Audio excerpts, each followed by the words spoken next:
What's hood with you? This is Opinionated 3000. I'm your host, Mr. Opinionated. Let's jump right in and see what they got cooking. These three people have all been convicted in a murder for hire plot. Prosecutors say a key part to the plot. Her afro puffs look suspect.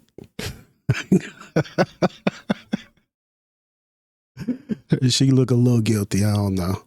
It's just the afro. I ain't talking about the bald dudes. They ain't do nothing. They 100% innocent. I'm not biased in no kind of way, shape, or form. These dudes is innocent. She look a little suspect though. All 2024, I'm hating on people with hair. Was a cell phone that was smuggled into prison. This makes a mockery of our criminal justice system, that we catch you, we incarcerate you, yet still you offend from inside a prison. Prisoners with Yes, they will still offend from inside of a prison.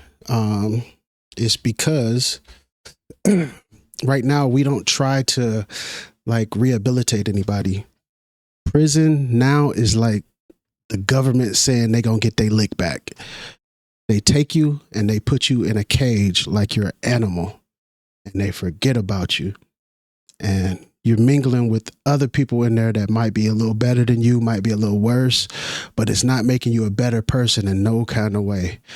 Back when I was a shorty, when people got locked up, they had classes. They could get out and have a degree. They could literally get out of prison and be a lawyer.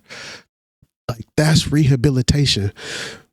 You putting something in place so that these folks don't go back, don't have a reason to go back.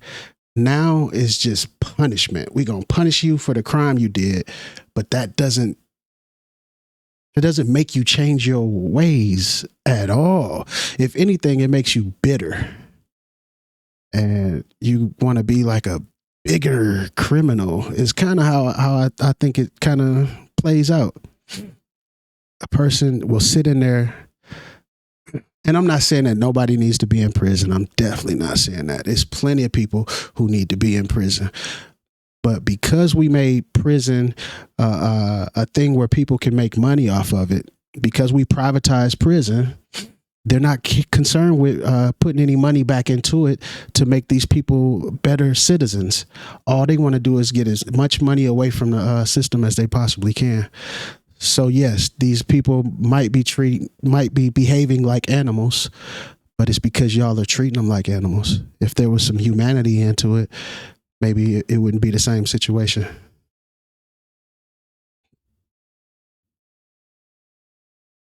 These three people have all been convicted in a murder for hire plot. Prosecutors say a key part to the plot was a cell phone that was smuggled into prison. This makes a mockery of our criminal justice system, that we catch you, we incarcerate you, yet still you offend from inside a prison. Mm-hmm. Prisoners with cell phones. This is an issue that Channel 9 has investigated for years. Officials say current laws limit what they can do about this. Our South Carolina reporter Tina Terry is live now in Fort Mill to walk us through this case. Tina? I do understand like the issue that they could have. Like if you got a cell phone in there, you could be like, hey, the guards are on the other side of the building. Pull up to the back and I'll meet you at the car. You know, it'll make the escape so much easier. So much easier. And just timing anything that's going on in the prison that shouldn't happen, having a cell phone is going to like really make it that much easier. But cell phones in prison is like the common thing now.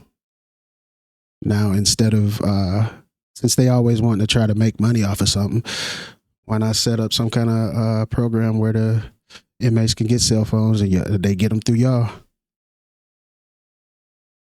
I mean, they have to stay in contact with the outside world anyway. So you would think that instead of trying to make money in other ways, that you might do something that might not, you know, be as inhumane as what y'all have been doing. Yeah, Erica, this cell phone issue nearly cost a local mother her life. Fort Mill police say that a hitman forced his way inside of her house and tried to kill her. Now, we are told by investigators that this was all orchestrated by a state prisoner who used his cell phone to set up the hit. That woman and her baby were inside their home at this Fort Mill apartment complex in 2021. Investigators say this man, Jerry Kennard, tricked her into opening the door. He had managed to steal some mail from her mailbox, came over in the guise of saying that, I received your mail, and it's not mine, it has your address. I want to get this mail back to you. And at the time that occurred, then she opened the door and he made his way in. Prosecutors say Kennard was a hitman hired indirectly by this woman, Amaya Givens. They say Givens was jealous of the victim and used her contacts to get to this man, Preston Hicks, a South Carolina prisoner. And they say Hicks used an illegal cell phone from behind bars to put out the hit. What did I miss? What do they mean that she was jealous of her? Like they trying to say that that's the reason that the hit was put out? Go back. I feel like I'm missing something. Apartment complex in 2021. Investigators say this man, Jerry Kennard, tricked her into opening the door. He had managed to steal some mail from her mailbox, came over in the guise of saying that, I received your mail, and it's not mine, it has your address. I want to get this mail back to you. And at the time that occurred, then she opened the door and he made his way in. Prosecutors say Kennard was a hitman hired indirectly by this woman, Amaya Givens. They say Givens was jealous of the victim and used her contacts to get to this man, Preston Hicks, a South Carolina prisoner. And they say Hicks used an illegal cell phone from behind bars to put out the hit. So they are saying that she was just jealous of this woman. So ugly cuz, and then he went and hired somebody else to actually do the hit, and then dude stole her mail, showed up like, hey, I got your mail by mistake, and then that's how they pulled the hit off. I hope I'm missing a whole hell of a lot. That is not jealousy is the reason this whole damn mastermind went into play. That's crazy. Now that's crazy. She was a strong woman, and she maintained her presence of mind throughout that incident. She didn't panic. Solicitor for York County Kevin Brackett says Kennard assaulted the victim, but that she managed to get out of the apartment with her baby. A couple of things went on in here. Robert Munn lived nearby when it happened. He says it's a shame someone could arrange this from prison. They don't need to be talking on no cell phone, making it easy on them. Brackett says the problem could be solved by jamming cell phone signals, but a federal law prevents government from interfering with radio signals. It's very serious, and it's very easily solved. The law that prevents prisons from jamming cell phone signals dates back to 1934. There were no cell phones back in 1934.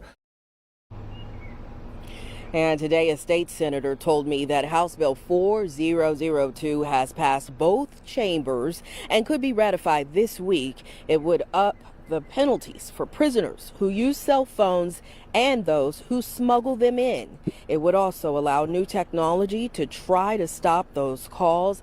Now, Solicitor Brackett says that the best solution is jamming those cell phone signals, but he says that would take a literal act of Congress. Now, all of the suspects charged in that crime we told you about have been convicted, and they are now in prison themselves. Reporting live in Fort Mill, Tina Terry, Channel 9 Eyewitness News. Tina, thank you.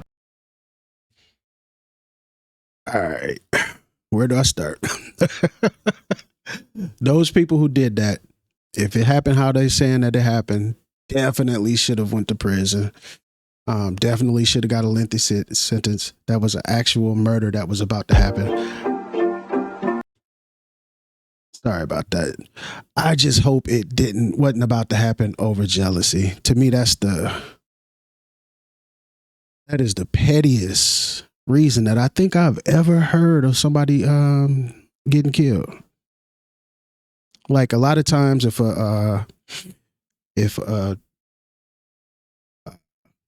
somebody's killed over disrespect, they make it seem like they were killed over $2.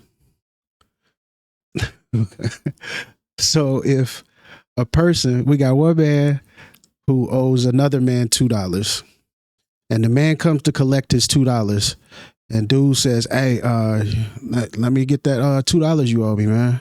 And dude's like, "Man, I'm not giving you nothing." And then dude punch him in the face. He didn't punch him in the face because he wanted his $2. He punched him in his face because of the disrespect that he got for asking for his $2. But that's different from being punched in the face over $2, if y'all follow me at all. Well, y'all leave a comment. Let me know what you think. Hit that like, subscribe. Come on, share your boy videos. Holla back. 3 stacks out.